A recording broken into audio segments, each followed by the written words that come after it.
Hello and welcome back to chapter 2, lecture number 10. So we created this rough shape of the cube and I like to modify it so we add holes in it. And yes, I will show you how we're going to do that.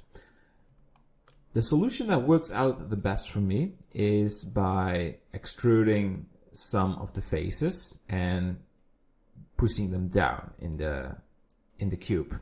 So for this, I will switch to the face mode, yes, and we start with adding one hole on the top side. So I already showed you the extrude by pressing E, but what we want to do right now is insert a face. So we press I and we move the mouse, and you can see there is an extra face inside of the cube. So we release this face, and I like to give this a value. So when we're going to add more holes, all the inserted faces have the same size. So we click this file. You can see my my screencast is in front of it. The thickness is 0.04. This solution worked out for me pretty well. So I tried multiple values and this one was good for me.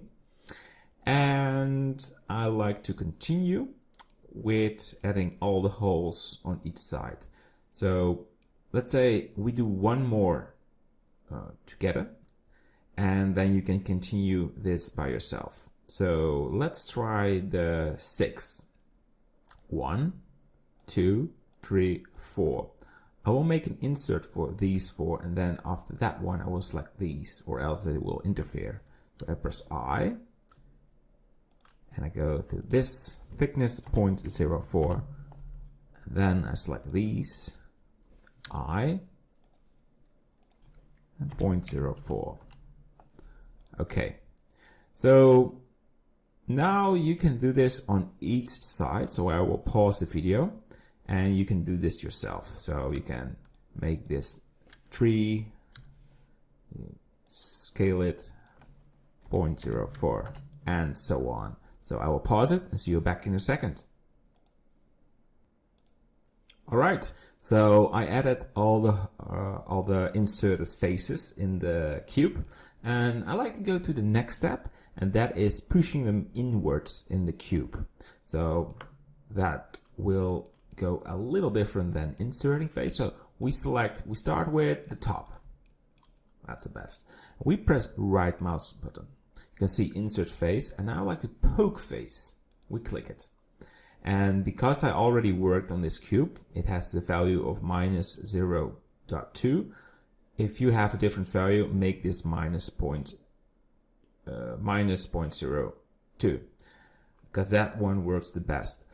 And we can now select all of these, and what it will do, it will make a sort of a triangle from the face, so it will split up and it pushes inwards, because you cannot push one face inwards. That will not work out if we continue. So we have these 5 selected. I press right mouse and poke face, and it's done. And we continue by selecting all of them. That's the fastest way. These 6, that one, that should do. We press right mouse, poke face, and they are all set. Cool.